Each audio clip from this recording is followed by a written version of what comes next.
Halo Sobat Tani, ketemu lagi dengan Kang Dadi PPL. Sundep adalah gejala serangan hama penggerek batang pada fase vegetatif padi. Hari ini kita bakal kupas tuntas salah satu musuh bebuyutan tanaman padi kita, yaitu hama penyebab sundep. Penasaran kan? Kenapa pucuk padi yang lagi hijau-hijaunya tiba-tiba bisa menguning terus mati? Yuk, kita bedah bareng-bareng cara kenali dan atasinya. Pernah nggak sih lihat gejala kayak gini di sawah? Pucuk tanaman padi yang harusnya tumbuh subur, malah menguning, layu, terus mati.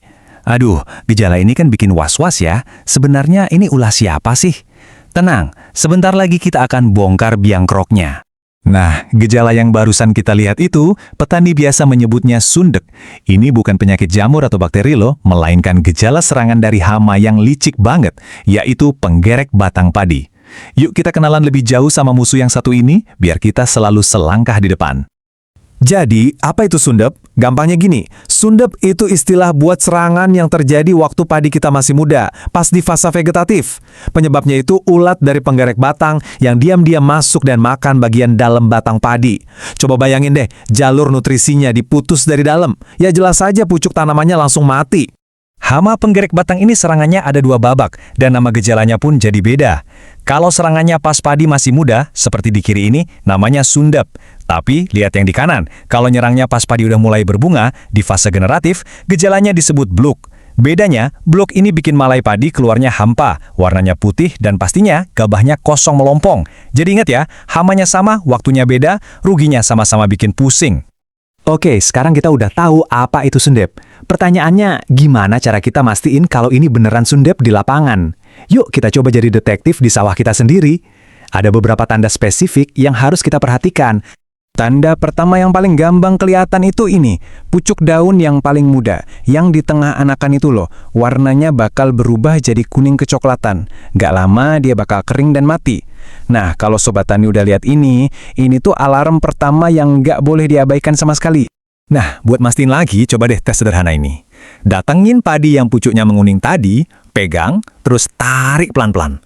Kalau batangnya kecabut gampang banget, sret, nah itu udah positif kena sundep. Kenapa bisa gampang? Ya karena pangkal batangnya udah habis digerogoti dan busuk dari dalam sama si ulat. Gampang banget kan ngeceknya? Tanda berikutnya, tanamannya jadi rapuh. Batang yang kena serangan ini bakal gampang banget patah, apalagi pas di titik tempat si ulat masuk. Ini nunjukin kalau kerusakan di dalam batang udah parah. Ibaratnya kayak tiang rumah yang udah keropos dimakan rayap. Oke, kita udah bisa kenali masalahnya. Jangan panik dulu ya, selalu ada solusinya. Sekarang, kita bakal bahas strateginya. Kita mulai dari cara yang paling alami dan ramah lingkungan dulu sebelum kita ngobrolin jurus pamungkasnya. Langkah pertama, kita main cara fisik dan alami. Ini bisa langsung dikerjain loh. Rajin-rajin keliling sawah, cari kelompok telur di daun. Kalau ketemu, langsung aja musnahkan. Pasang juga lampu perangkap buat nangkepin ngengat dewasanya pas malam. Terus, yang gak kalah penting, lestarikan musuh alami kayak laba-laba. Mereka itu tentara gratis kita di sawah.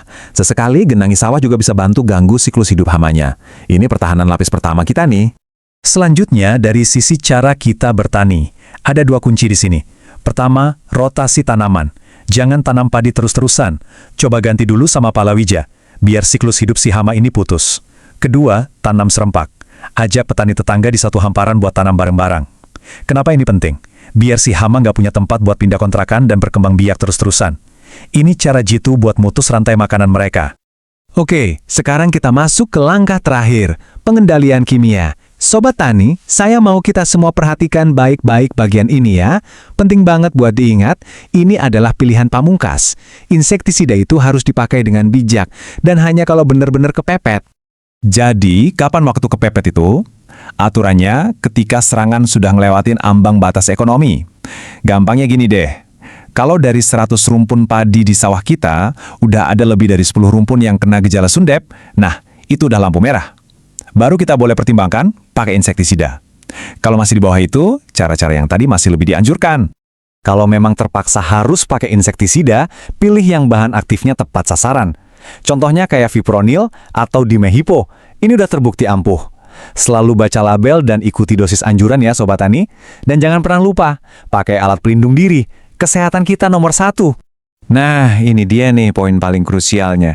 Dalam pengendalian kimia, yang paling penting itu bukan cuma apa yang kita semprotkan, tapi kapan kita menyemprotkannya. Ini rahasia antara berhasil sama gagal total. Waktu aplikasi itu segalanya. Coba perhatikan jadwal ini. Hari pertama, telurnya menetas. Nah, lihat hari kedua, ini dia golden time-nya. Waktu penyemprotan terbaik itu pas larva-larva kecilnya masih kelayapan di luar batang. Jendela waktu ini sempit banget loh. Paling cuma 1 atau 2 hari. Inilah saat mereka paling lemah. Kalau kita kelewat hari ketiga, ya kesempatan itu hilang. Dan ini peringatan paling kerasnya. Kalau kita terlambat dan si ulat udah berhasil masuk ke dalam batang, udah deh, penyemprotan jenis apapun bakal sia-sia. Ulatnya udah aman di dalam bentengnya. Jadi kunci keberhasilan mutlaknya apa? Pengamatan, dan sekali lagi pengamatan rutin. Jadi mari kita simpulkan semuanya dalam 3 kata yang gampang diingat. Pantau, cegah, dan kendalikan. Pantau sawah kita secara rutin, lakukan tindakan pencegahan sejak dini, dan kendalikan hama di waktu yang paling tepat. Dengan 3 langkah ini, insya Allah kita bisa lindungi padi kita dari serangan sundep. Selamat mencoba di sawah masing-masing, dan semoga panen kita melimpah ruah. Sampai jumpa lagi Sobat Tani.